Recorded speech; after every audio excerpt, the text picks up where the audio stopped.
Hi guys, welcome back to another episode of the Moxie Pod. I'm Sonia and this is Sarah. Together have a cerebral palsy podcast where we want to have a very open discussion talking about everything CP, the good, the funny, the challenges, the achievements, and we really want to start building a better mindset. So let's do that together. Amen. Let's do it. On today's episode, we will review, me and Sonia are going to watch it together with you, a short video on the importance of physical activity for those with CP from Mark Peterson. He's a professor at the University of Michigan. After watching, we also want to discuss what steps we take to be proactive with our CP. And a little background about this video. There's a great website I found for resources and info about CP. It's also where I found this video. It's called the Cerebral Palsy Research Network, and it's cprn.org. The reason I like this source is it's more geared toward adults with CP and improving their overall wellness. I highly recommend registering at that website, cprn.org. They also give monthly webinars.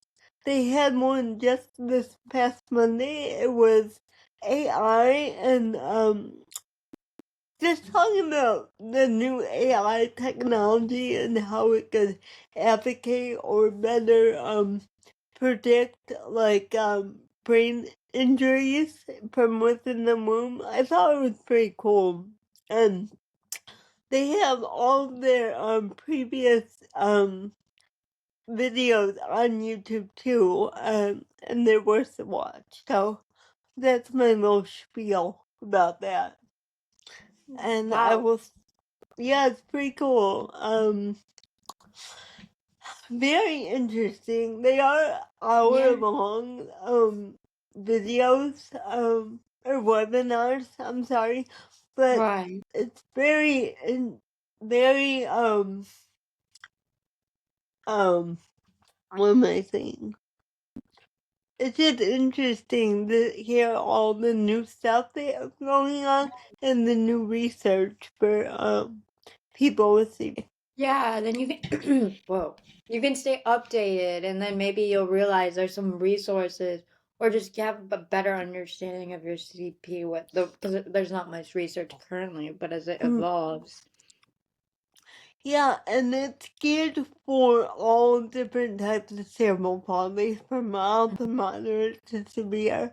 And they even help you. I'll talk about it in this as we watch, but there's like activities for people with severe um cerebral palsy. They can still get physical activity throughout their day, and they give tips for that. So I Yeah, like I that feel a like lot. oh, go ahead. Oh, I just feel No, like that's everyone's is like obviously everyone's CP is different, so then the things they can do is different. But I feel like there's always something for everyone else because as this video will say, it's very important to make sure that you are getting physical activity and not just sitting around. And it's like you just have to do find what is the best for you with your abilities. yes. And I hope I don't get in trouble for sharing this. I just thought about that.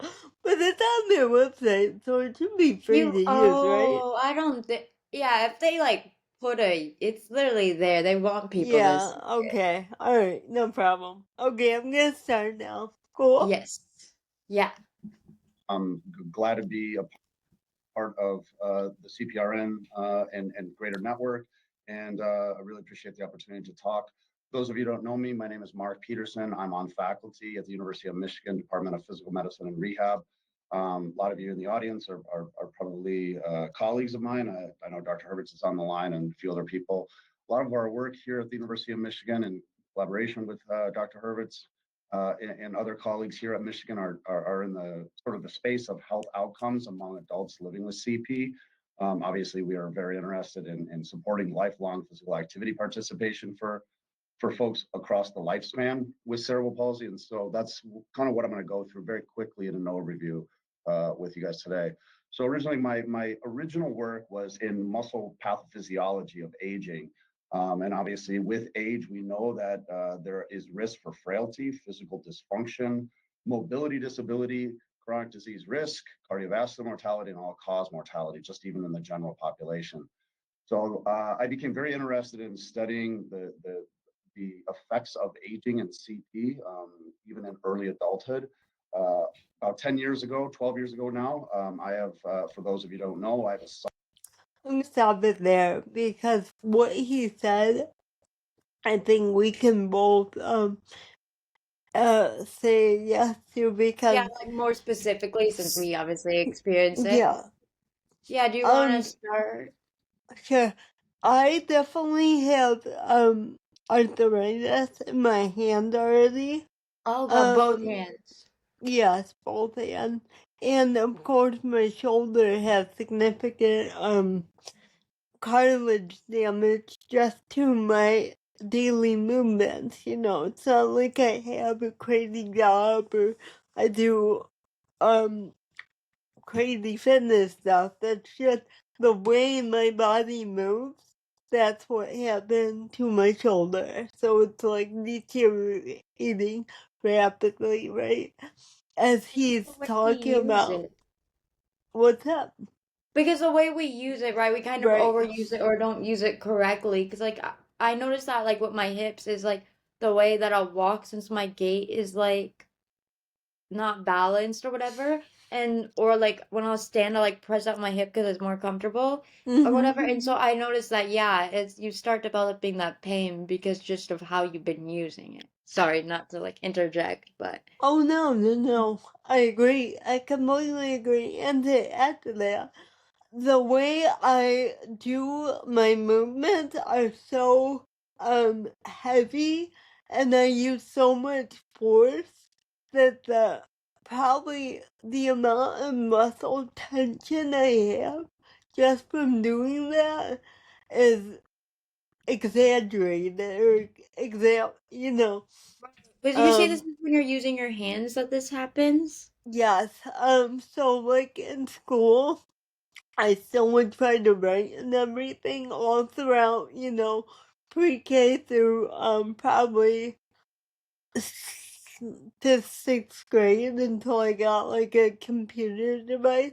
So I Yeah. was trying to write, and not only did it take me so much longer than the able-bodied kid, I would use so much force that my whole arm would just be in such pain because I'm just trying so hard to, keep my letters straight and what you have to do to do your homework basically and Yeah, do it's your putting in so much schoolwork. force, And exerting so much.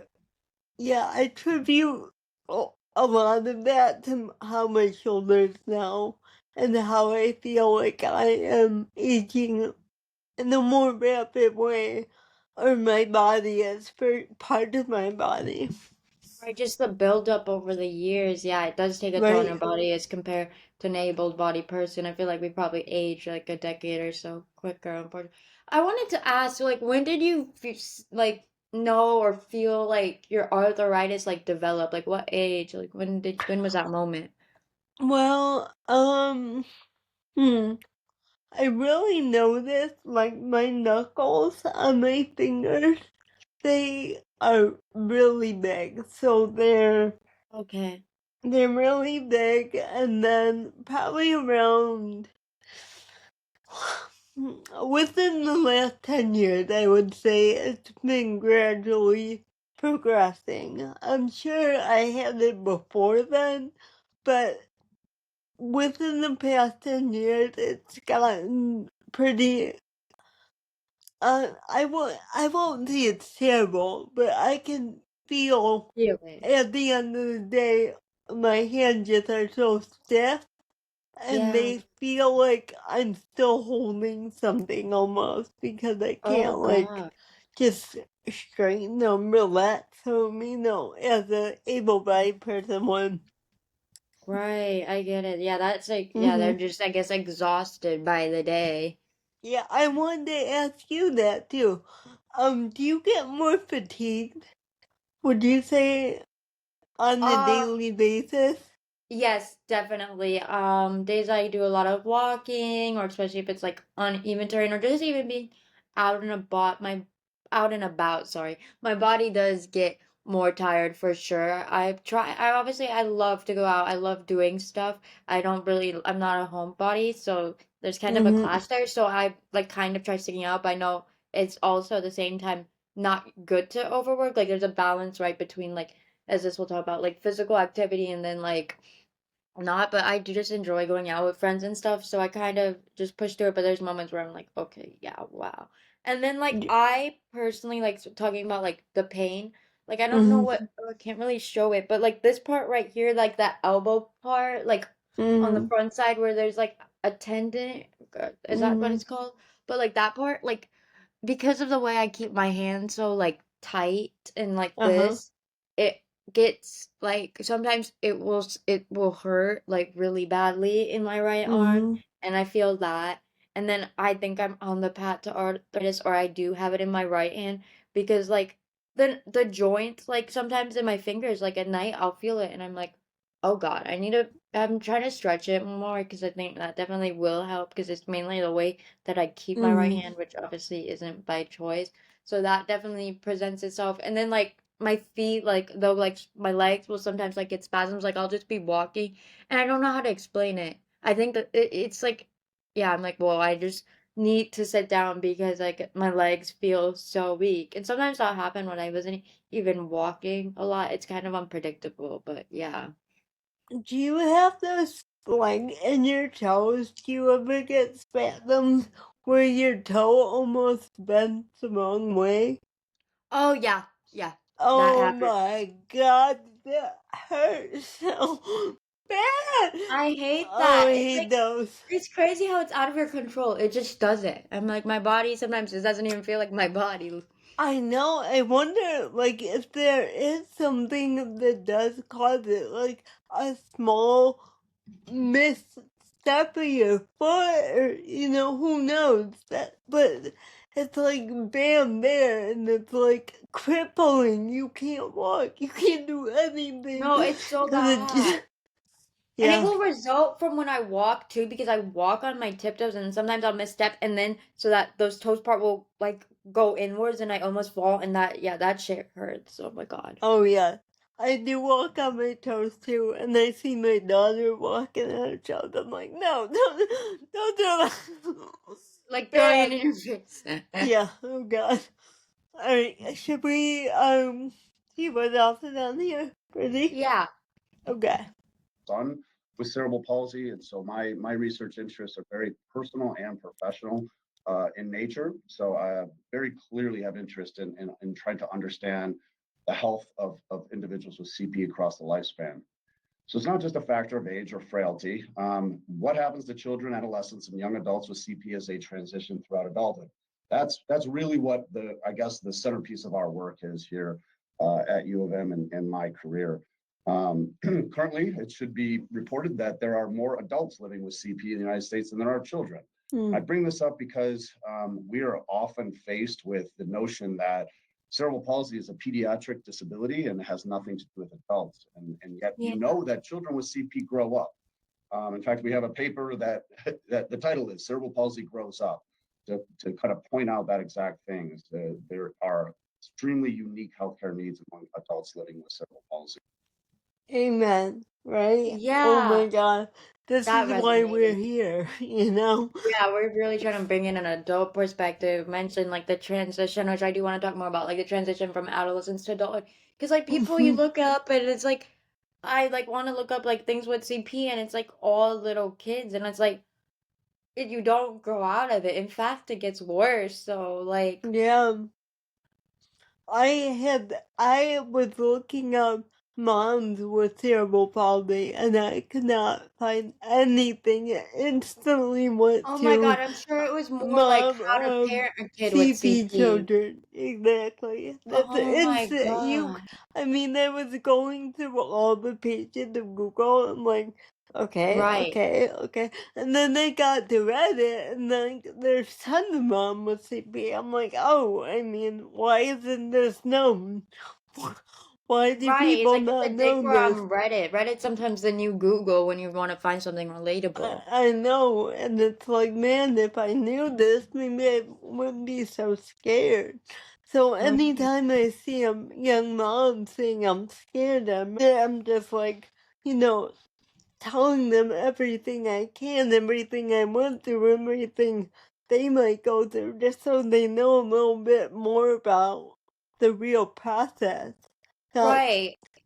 Because it's really scared when you don't know what to expect and you think you're all alone. So I love that you share your experiences to them, then know that, okay, like there's someone out there who actually like experiences and you still know that, but it's so nice to actually like hear that. And then it's like you walk them through. So it's like, it gives comfort. yeah, probably share too much, but sorry. But yeah, No, I it's think good it. to. I think I would want that. I would want everything I could, you know. Right. And All the little details. I also think it's interesting what he said about you needing a specific different care into your adulthood that you had previously into Yeah. like childhood CP. I think that's so interesting and very relatable. Like even with my pregnancy, I had to go to a high risk OBGYN just Mm-hmm. because I had CP. There was no other reason, you know. And I don't Right. know if every woman who's having a baby has to do this, but it was sure that case for me. Yeah, it's just hard to do with as an adult. And I feel, especially with pregnancy, I feel like there probably weren't many like resources. And so then you had to go to like a high risk OB/GYN. I wish there was like ones that like maybe specialized in CP rather than like, Yeah, I'm sure there are, but they're so limited, right? Um, right. Also, is there any like doctor you go to now for your CP? Because I wouldn't even know where to go. I guess I would go searching a neurologist. That would be my first step, but I really don't know the specific doctor I would even go to for CP, you know, at this Right. point. Yeah, again, that's something that's so hard to see because like how you're saying, like with the OB/GYNs that could possibly specialize in CP, it's very limited. It's something that I Mm-hmm. definitely do want to look into, but right now I'm on my parents' insurance. So I mean, I guess I could suggest idea, but I'm also in a whole different city, so it'd be really Mm-hmm. challenging. But I think it could be Yeah. very beneficial because there's someone who like it's not just like maybe a side thing they learned or they're like just learning it like as they go like with like people that might have CP like their clients, but rather they actually have a foundation in it. So I really do want to look into that, but I do have a neurologist, but that's more for like my epilepsy though. Right.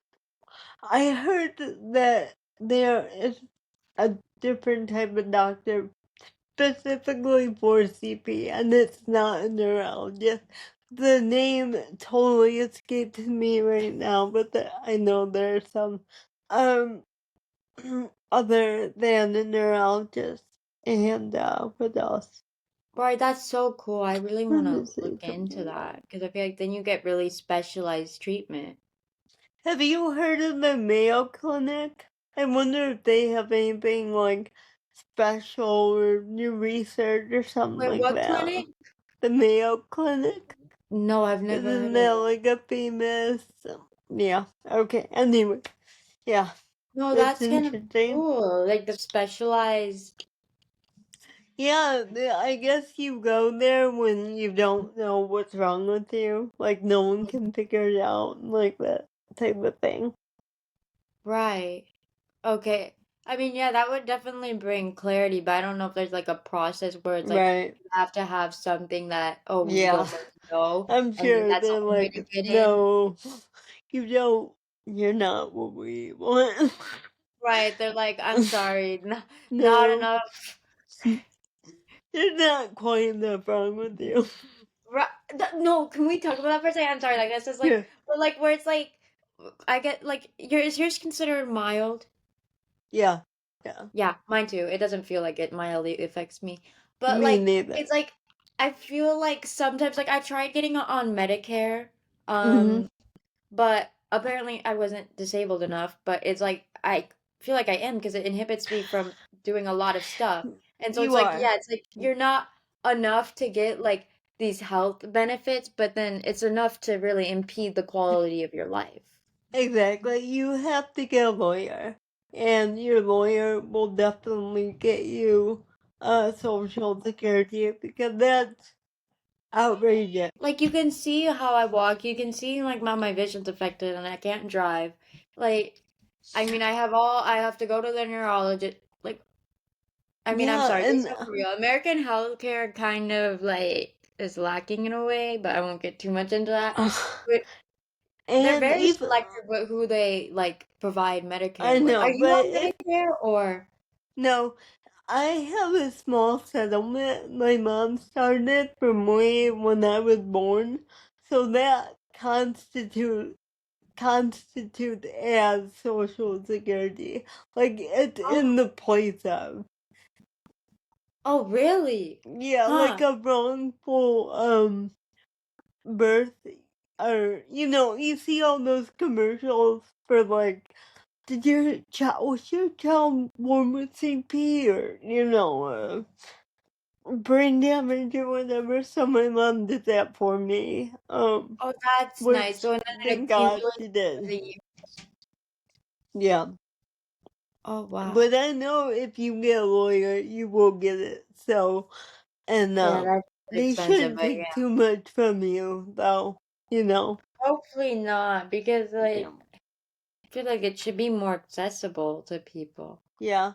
You know how many handicap placards they give out that for people that don't even need it? That's what pisses me off. Like, Wait, give out oh what? my god. The handicap placards, Oh you my put on God. your car. I'm Yeah. like, So then they can park in the spots. I know. It's like, I need this, bro. Bro. Do you have one? I do. I Okay, got that's it good. when I was pregnant with Daddy because I'm like, I have to carry this car seat. I have to. There's Mm-mm. no, I want the security of the space it gives me, so I don't screw up. I was Right. like, cause No, I that's don't just mind walking. If someone needs it more than me, I'm happy to let them have it. But when they have right. it, it's like I need it. It's a need at that point. No, I get it. Like carrying a car seat is a lot. Like if you Hmm. have to park in the back, but then now it's like you have one in like the front right by the entrance. So I get like when it's by yourself, it's like okay, not a big deal. But yeah, when you have her, it can be a bit much. Yeah, and then you know, I hate to say this, but it was cold. After she'd born too, and I don't want to be walking around in the middle of December because when you have a baby, they have to meet certain goals Uh-huh. before you can wait a month to see the doctor again. So they have to What? hit, yeah, they have to hit a certain weight or percentage, and then you have to take them every week. And then once they meet that percentage, you take them every month, and then up until a year, and it's a lot. So I'm Wow. Okay, I glad. didn't know that. Hmm. Okay, that's crazy. Like only if they meet that certain, yeah, Yeah, goal. standard. Yeah. Wow. Should we go further in this Yeah. little video? Okay. Back in 2015, we published the first paper, large population registry in JAMA looking at chronic health outcomes in CP in a very large cohort of over 2,000 adults with CP, and found across organ systems there was around a 2 to 5-fold increased risk for diabetes, asthma, hypertension, heart disease, stroke, emphysema, and less surprisingly, joint pain and arthritis. Each of Yeah. these were independently associated with age, obesity, degree of physical impairment, and then most importantly, physical inactivity. And so we have since studied basically every organ system in individuals with CP by doing clinical cohort studies, population registry studies, and even international work, collaborating in the UK and in Australia, and have basically shown adults living with cerebral palsy have somewhat of an increased risk for developing preventable non-communicable diseases across organ my systems. God. While that may sound daunting, the key word preventable is the centerpiece of the talk and focus area of this session tonight. Because I do believe that as a exercise physiologist by training, exercise is in many ways a panacea for all things that plagues age-related chronic conditions. So what are the points of intervention? Again, as an exercise physiologist, I tended to be historically a maximalist, trying to get people to engage in the most activity as humanly possible. But there have been few important studies showing that sedentary behavior confers significantly greater health risk than physical inactivity. And that's not the same thing. Sedentary behavior is sitting. Physical inactivity is just the absence of regularly scheduled physical exercise. And so one of the largest studies ever published was in Australia, and just over 200,000 adults show that time spent sitting correlated with an elevated risk of mortality for all cause and cardiovascular disease. And it seems to have been associated with mortality independent of time spent being physically active. And so if we were to think of what the first line of defense for intervening in a population, we would say, I think breaking up sedentary or reducing sedentary behavior is probably that first line. The former director of the National Institutes of Aging is kind of famous for saying, if exercise could be packaged in a pill, it would be the single most widely prescribed and beneficial medicine in the nation. Again, maybe I'm biased, but I would totally agree with Dr. Butler on that. So what are the new physical activity guidelines for Americans? And every few years, the new PAGA guidelines are published. In 2018, the latest round was published, and they expanded to include chronic conditions and folks with disabilities, which was a really important addition. And they also expanded the recommendations to discuss sedentary behavior. So essentially move more and sit less, because they compiled very, very rigorous systematic reviews showing that sedentary behavior increases risk of all-cause mortality, cardiovascular disease mortality, cardiovascular disease, type 2 diabetes, and various cancers. And so the recommendations try to distinguish sedentary physiology versus exercise physiology into two very distinct target areas for interventions. And that's where I think we should be talking a lot in terms of the context of exercise intervention for CP. With Dr. Hurwitz and I and Dr. Olaf Verschuren in the Netherlands, we did a large study, meta-analysis, and also put together the first ever recommendations for adults with CP for exercise. We found was that with all of the published actigraphy accelerometry data, was that across, Paul mentioned the gross motor function classification system, level 1, 2, 3, 4, and 5, most highly independent, high functioning to lowest, we found was that individuals with CP across all levels had very high sedentary behaviors. And you can see this is as a percentage of 24 hours. So folks who had GMFCS level 5 had nearly 100% time spent in sedentary behavior, as compared to light physical activity and moderate vigorous physical activity. So in my mind, again, historically, sort of a maximalist trying to encourage people to engage in exercise, we need to focus on this. We need to focus on reducing sedentary behavior and moving some of this bar, all these bars down to include light physical activity. That is crazy. Yeah.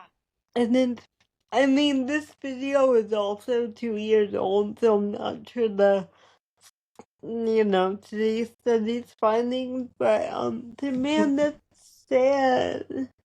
That's super Wow, yeah, it's sad, crazy how actually. much of an impact like just sitting around can be for your body. Oh my. The main, like, jobs and stuff for people with disabilities are like office jobs, so it's not like we're given this huge opportunity to go move, and also it can hurt us to move. And also, people are in wheelchairs that cannot move, so although it's shocking, it's kind of like, oh, well, what's our option? And I'm not saying that to be a diss. I really want to know what are our options to fight this. It's so hard because, like how you said, the solution is just get an office job. And it's like, okay, that's great. You found something that you can do. But it's like, Mhm. again, that fuels this because you're literally sitting there for 9 hours. And it's like, how do you face this when, like, I feel like society kind of just pushes that more. And I feel like there has to be, I wish, like, there was a way where more, like, job accommodations where you could find something that was, like, not, like, just a little more physical. Like, I get that at least got you up a little bit rather than just sitting, because as we see, it's just sitting Exactly. is a spur of health problems. So I just wish there was something like that, a job that would permit at least just some moving. Yeah, and I know there's stuff out there if you really search for it, but if we're gonna be honest with ourselves, what jobs have we had? The two of us. Office jobs, Yeah. right? Sitting in front of the computer. And I personally, it takes me twice as much the effort to do something as my able-bodied counterparts, maybe more. So I know I'm working harder, but at the same rate as those other people. So I'm Right. sitting in front of my computer for even longer. So it's Just produce those same results you that an know able-bodied so person. Yeah, it's just and hard now because I know I'm like a slow typer because I yeah, type. me too. I probably even slower than you. Not that you're slow, I have no idea. No, I don't know. But Yeah, we're probably just both a little bit below average. and I am. I mean, it's just so sad to see this. For me, it's just sad, and to think about my future, it's sad too. Right, you feel almost like limited because it's like it is It's kind of like, scary thinking about the yeah, future. do you see that bar? It's like, that seemed impossible for half of that to go, not even for me, but for the community as a whole. It's just daunting, I guess.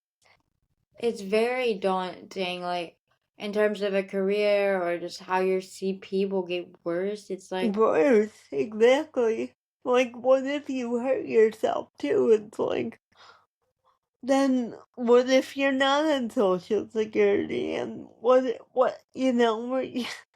it's hard. I know right, people you just struggle a lot, and right. I It's like you just never know. Because like I always get scared if something happens to my like left hand, I don't know what I would do. right, then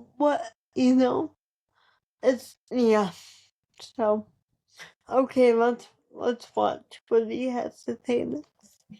Yeah. I'm convinced that that's where we're going to make the most impact on people's lives is decreasing sedentary behavior and increasing daily physical activity in that light physical activity category.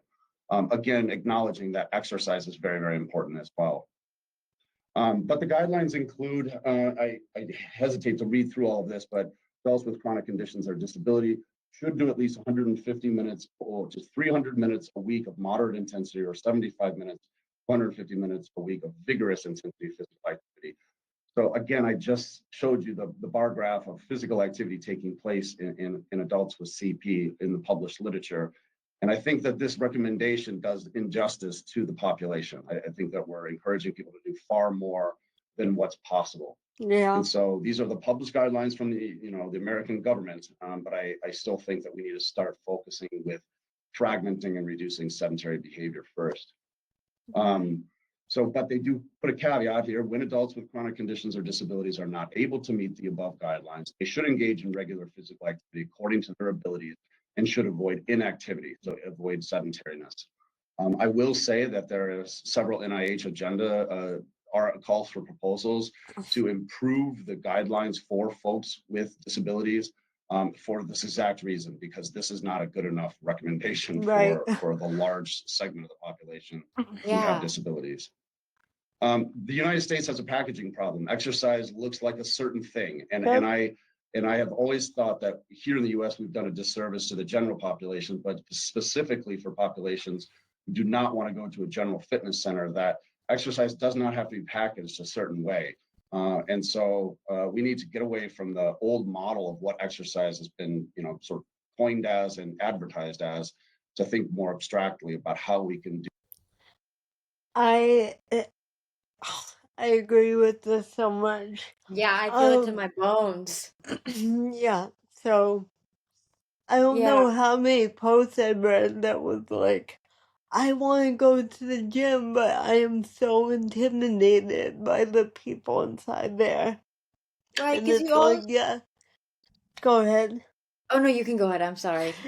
It's okay. It's not a environment that's conducive to a everyday regular person wanting to work out. It's like there's a culture in there, or there's, there's just it's an environment that they make you almost want to not feel comfortable because Mm-hmm. you shouldn't be in there, only they should. And I've been to a lot of gyms, and Good for I you. can Yeah, I remember you say telling me. I felt this many times. I got through it because I wanted to go to the gym, and I really didn't have any other thought. Or Right, you I gotta do know what's best there's for you. other things to do, but at the time I'm like, well, I just gotta go to the gym, of course. But like I've had people take videos of me. I've had people like laughing at me. I've had, yeah. Yeah. And to say that like didn't mess me up would be an understatement, because you really feel like the lowest of low when somebody is like recording you and No, making that's a so mockery of dehumanizing. you, and you're trying to do something to better yourself, and it's just Yeah. defeating at that point. Right.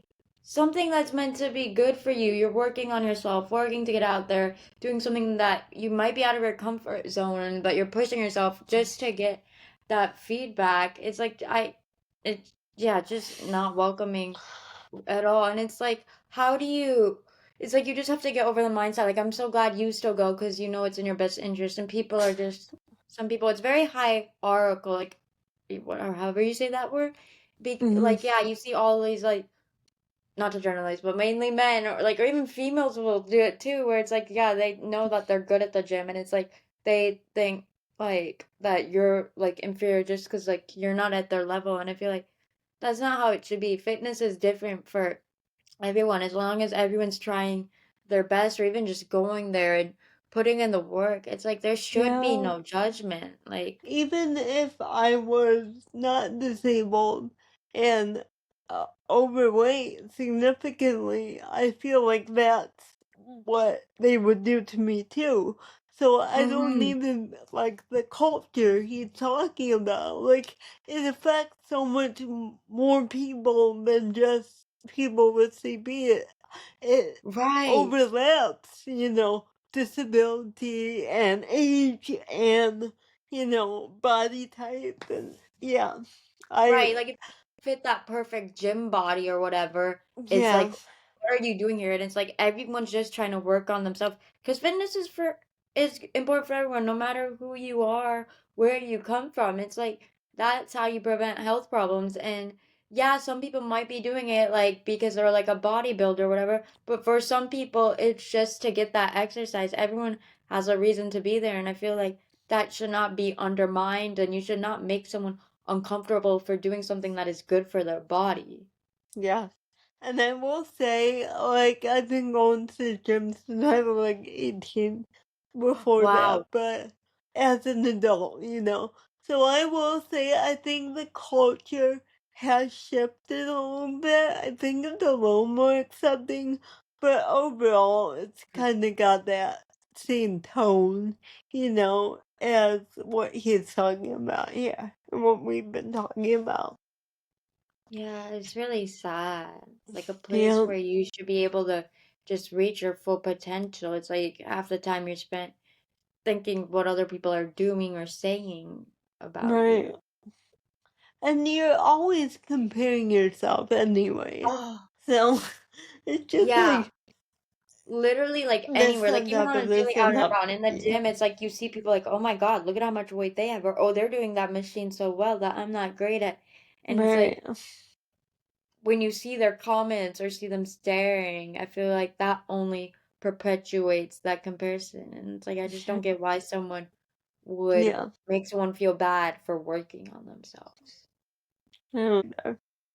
All right, let's finish this up. See To what it Yeah. review does. living exercise interventions in people's, home or community-based environments. So in summary, adults with CP are at heightened risk for non-communicable diseases due to exaggerated sedentary behavior. Clinical and public health efforts, and certainly private sectors like Cerebral Palsy Research Network are needed to facilitate the development of preventive services, early interventions to reduce the risk of onset and progression in the aging adult CP population. I provided some resources, Paul. I gave Paul the slides. You guys can certainly click on these at your own time and disposal. But these are fairly comprehensive recommendations for physical activity. And then lastly, I mentioned that there is a paper that we recently published called Cerebral Palsy Grows Up. It's a perspective published in Mayo Clinic Proceedings. I like to end with this because it shows the landscape of literature related to cerebral palsy in adults. So this is all papers published pertaining to adults with cerebral palsy. As of December 31st of 2021, you can see that there's a huge uptick. Nearly 75% of all published literature has taken place in the last decade. So that's promising to me. I'm really happy to see this. It certainly bodes well for the growing population of adults who are living with CP. So that's my email address. Again, thank you very much, Paul, for the opportunity to participate today, and I'm looking forward to hearing. Yeah, that's it. But Yeah. I think that's a very that good was video. It brings I awareness. thought I thought it was short and sweet, but it had Mhm. so much to discuss for us in particular because Right. I think a lot of people worry about this stuff too as they Yeah. grow up, and I know this show is more geared toward younger adults, but I'm sure there's some older adults too that are like, yeah, can be helpful, you know, Right, because find out what to even do. like younger adults, they will go through this at some point. So it's like you might as Yeah, well be aware and prepared for it. And maybe like now you know how important physical activity is, so you can stop or like prevent or like mitigate any like health problems, just reduce like the possibility of it. yeah, I loved it. I thought it was so cool.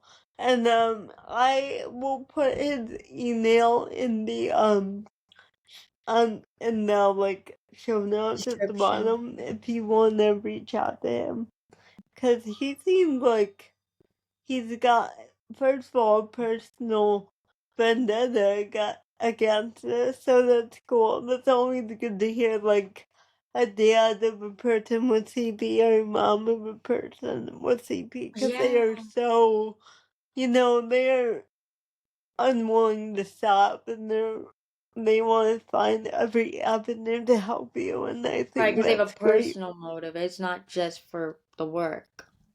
Yeah. So we want to continue this on by um listing some things we are doing to be proactive with our CP diagnosis. Yeah. Going through physical, mental, and spiritual ways. Do you want to start, Sonia? Do you want me to? You can go ahead.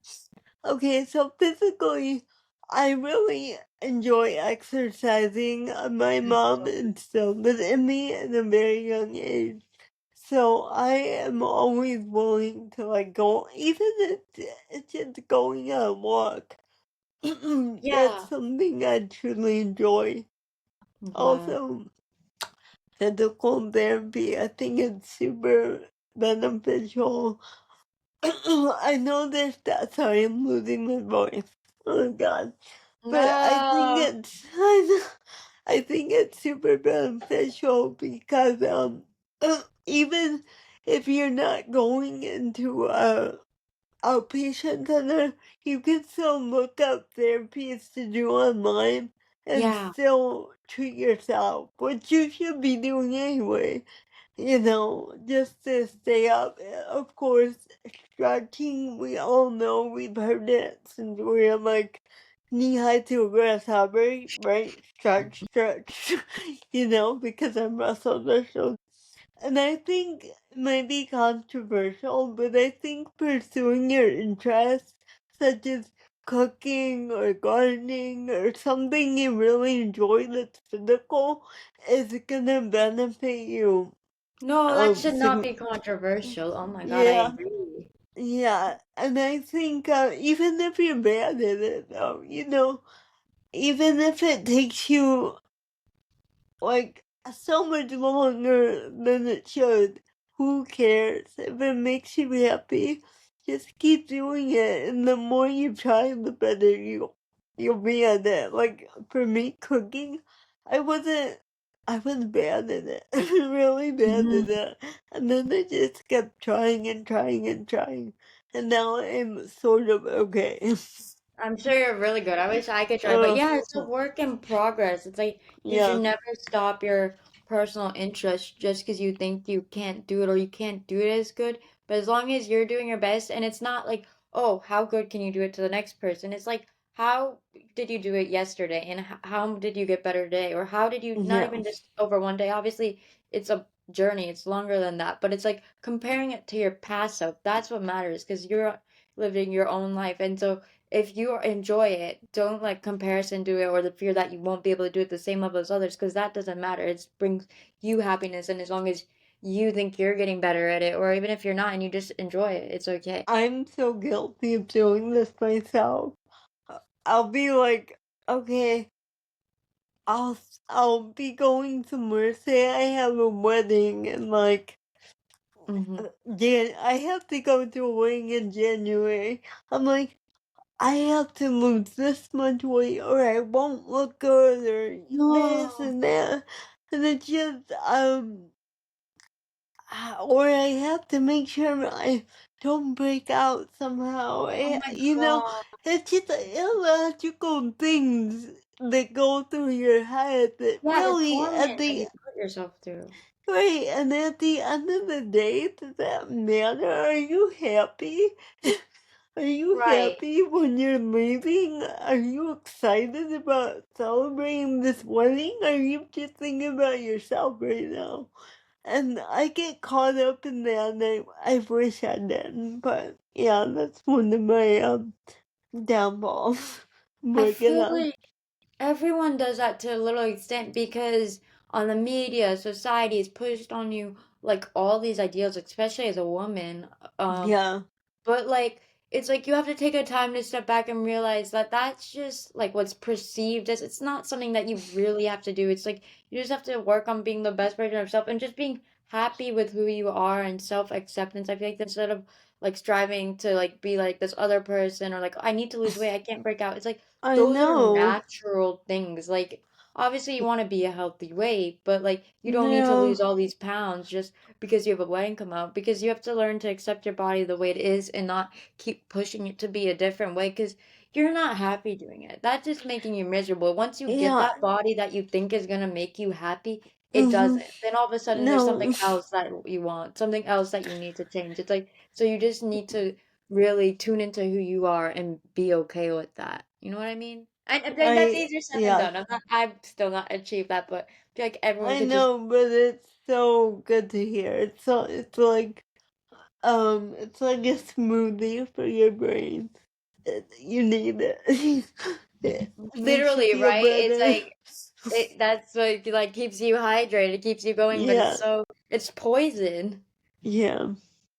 Um, do you want to talk about the physical steps you take?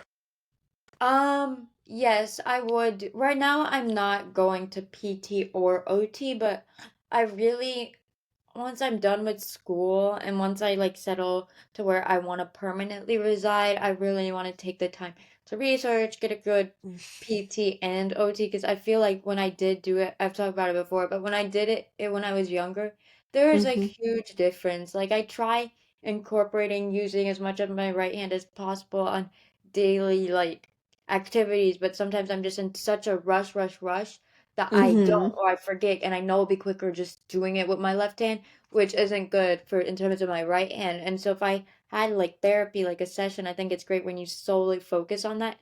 And when you do Mm-hmm. it, then you'll be able to incorporate those skills in your in like life, right? And so I feel like that's something that I definitely think will help me physically. I've been looking into stretches sitting on my own because I went way too long without doing that. And you can feel the tightness. It's Yeah. so bad. Like I can feel like my legs like cramp up or like that like knee mine get like at that knee part like I don't know, like that tendon below like the knee.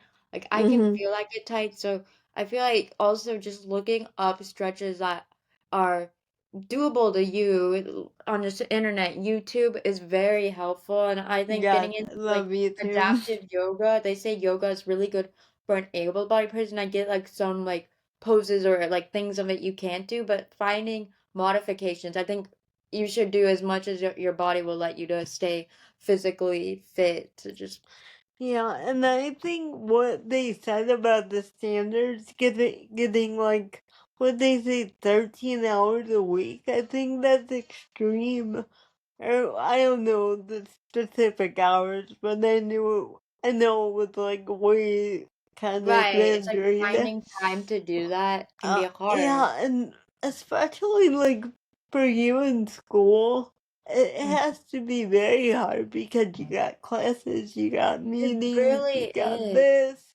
And I mean, it takes up so much of your mental space, And it's kind Yeah. of that in itself is so exhausting. It I is know really it. I remember it. Yeah. but I feel, oh yeah, because when you were at university, but I feel like at least when you're in university, you walk to your classes, and I mean, Mhm. obviously that doesn't like quantify like as full exercise, but even that's just moving your body, as he said, like stopping that sedentary behavior. So I feel like that is good, but like yeah, like with my classes, it is kind of hard to find that time. But I think it's really important, like even if you can just find 30 minutes a day and just go to the gym or do stretching at your home or yoga whatever it is, even just every little bit, even if it's 10 or 15 minutes, just finding little moments. Because also feel like when I do go to it was easier when I had someone to go with. Yeah. When I do go to like the gym or whatever, or just even walk on the treadmill, something that simple, it even like rejuvenates your mental health. I don't know, like you feel Mhm. like, I don't know, like the serotonin is released, which I think that's Right. researchly proved is that it Yeah. really so it's just good for your physical and mental health. Yeah. I am so much happier when after I work out. I Like know you not think, oh, it's gonna tire you crazy. out, but not really. Yeah. I'm Yeah. so I glad agree. you do a good job working out. You go regularly. Um, I only think that's because it's just been instilled in me for so Right, long that now creating it feels habit. like something very natural for me to do, as opposed to something I'm like, oh, I gotta do this. Right, it's And just a it's part of like your that routine. too. Yeah. I think It's that's so so important. yeah, Sorry, go it's ahead. so no, it's okay. it's still, sometimes they do dread it still. I mean, everyone does it, you know, at some point, but once you Right. get past that step, it's like, I'm so glad I did that, right? Right, you just have to push through until it literally just, yeah, becomes second nature and you just do it even if you don't want to. Like once you establish a habit, it's easier. I think we want to get into how we mentally help ourselves with our CP diagnosis, the steps we take. And I put for my stuff, I said setting goals for yourself, short term and long term. Cause I think like I was saying about the stupid wedding I was theoretically going to, you know. Goals like that aren't helpful, but saying like, you know, I want to journal for this whole week and see how Yeah. that does for me or something like that. Or like by next year I want to save so much money, you know. I think those goals are good for anyone, but if you're like in a bad mindset, I think starting off with some simple goals will always be more helpful than not. Um I agree. Also, I found in this journey that connecting to someone with CP is really just eye opening. Like you really become so connected to that person based on all your um shared experiences just because of the disability. And that's not something I was looking for, to be honest. I just wanted to start a podcast. But now that I've been, well, Sonia for sure, but all these people who are messaging us and connecting with us, it's like, wow, it's really given me purpose and something to look forward to, definitely. And lastly, I would say finding an outlet for dealing with rejection and disappointment and resentment, because you're gonna go through it. It's just how you handle it that's gonna define the next part of your life, and how you handle it next time will always be better, you know, if you can find something that kind of puts you on that mindset, like podcasts, like reading, like exercising. Um, so I really think those things help for your I mental health. agree. And I would say I've used really similar tactics or techniques, coping mechanisms, whatever you want to call it. One that like works for me is like I'm not saying like I don't want this to come off the wrong way, but like Mm. things could be worse. I know that's not the greatest comforting thing, but like since ever I like ever since like I got like a kidney stone and being in that like excruciating pain, losing like hours Mm-hmm. of sleep, having to like cancel things because of the pain. Like that's been Mm-hmm. really eye-opening to me because like yeah, my pain with CP, it sucks, right? But I feel like Mm-hmm. it's manageable, right? So like that Mm-hmm. made me grateful that things aren't worse. You know what I mean? Like, Mm. so I'm not saying like, Totally. oh, okay, since things aren't worse, there's no reason you can't feel sad, obviously, or frustrated or whatever. Like, I'm not trying, Right. that's not invalidating. Like, I feel like Yeah. obviously you have days more that like you just mentally feel drained, whether something happened that day Mm-hmm. or like all just hits you like, wow, this really is my life. I've been there so many times, so I fully understand. And I think sometimes it's great to let yourself feel those, get it out, cry it out, whatever you need to do sometimes, Mm-hmm. but you shouldn't pity yourself too much to the point where it becomes like you're stopping doing stuff, you're becoming depressed, you're not leaving your room.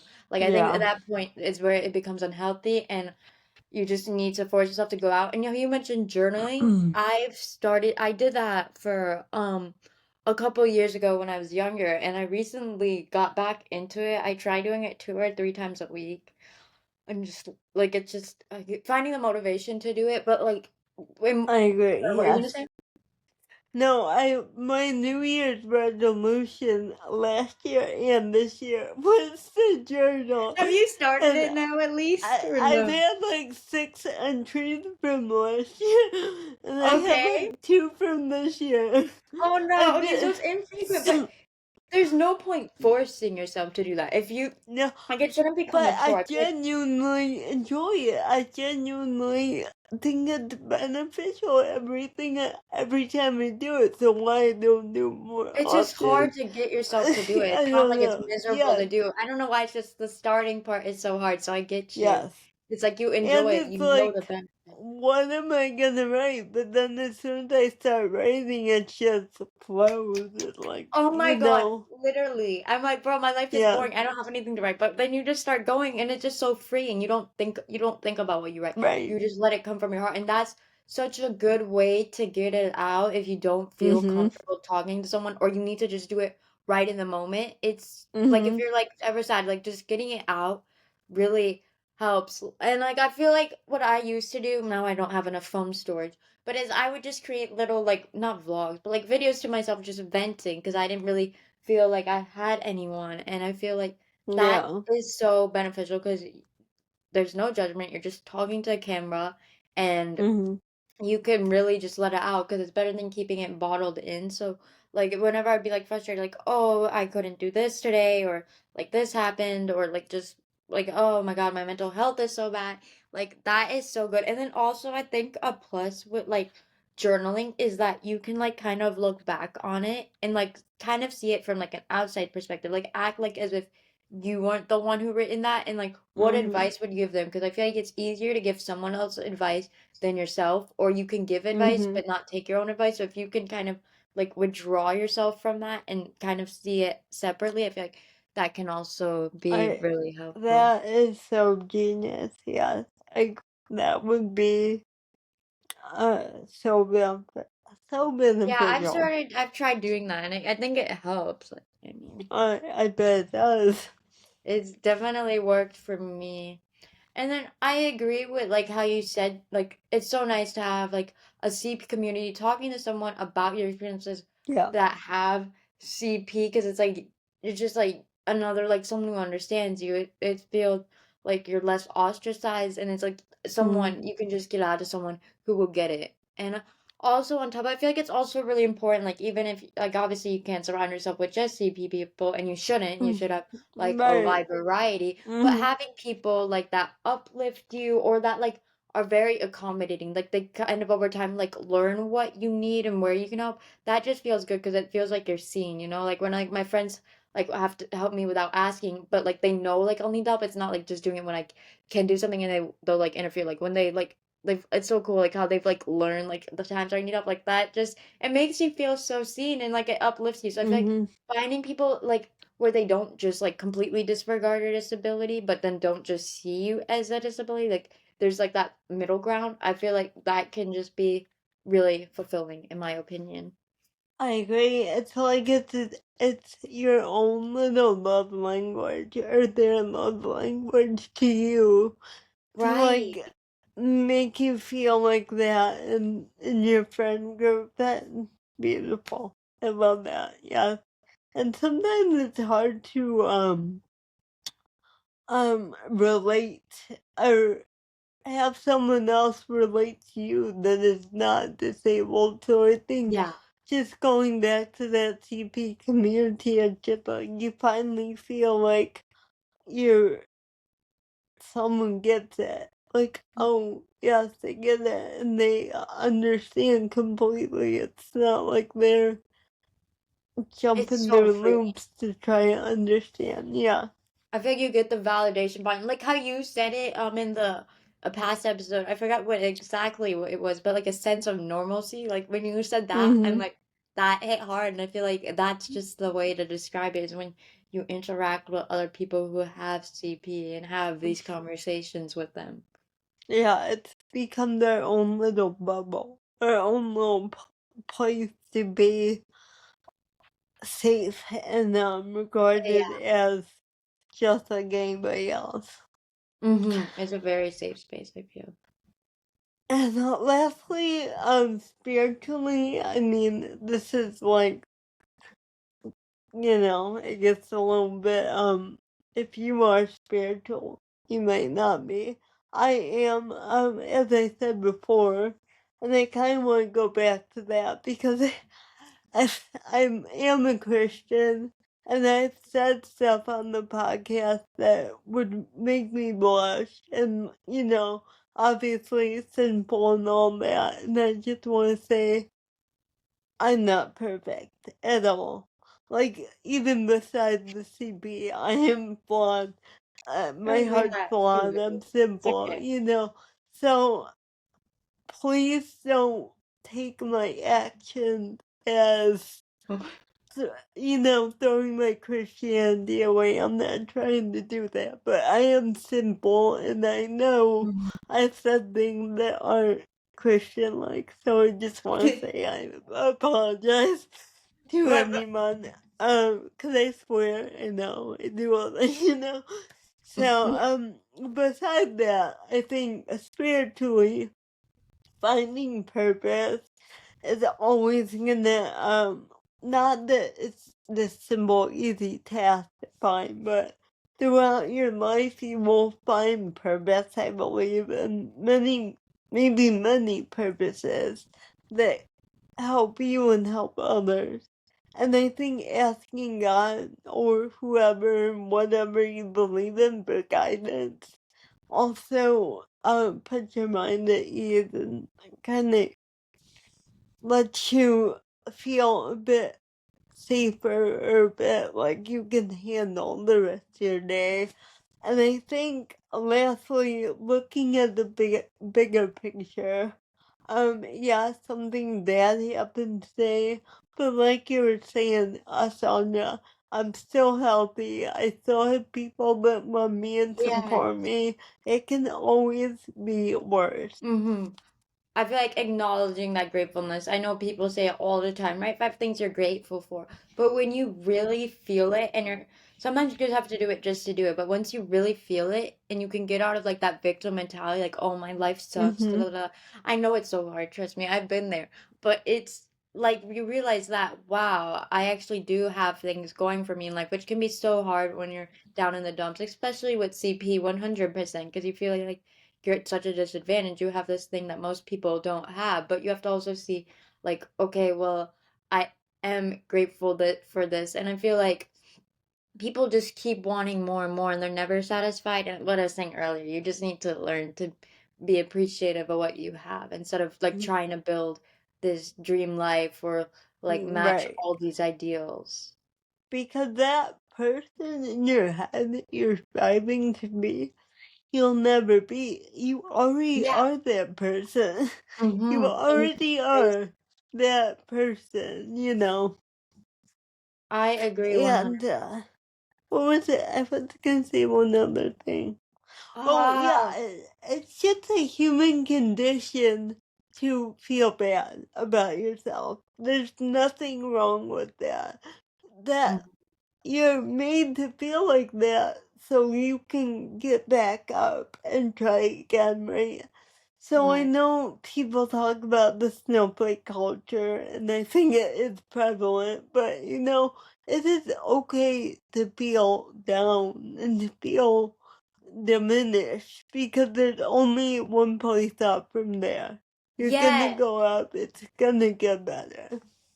I agree. When you're at rock bottom, the only way things can go up, even when it doesn't feel like it, they do. And I think, Yeah. like, if you don't have these rougher times, you're not appreciated of the ups. It's like the people who have gone through the most, they are the strongest. Then the next time it happens, you'll be better at handling it. You know what I mean? Yeah, totally. Well, I think this is a great conversation, and I'm gonna end this off. We want to be a voice for the CP community, offering our experiences, insight, and advice. We want to help anyone feeling alone. We want to be your CP friends. Hopefully, along the way, we can change the narrative on TV one episode at a time.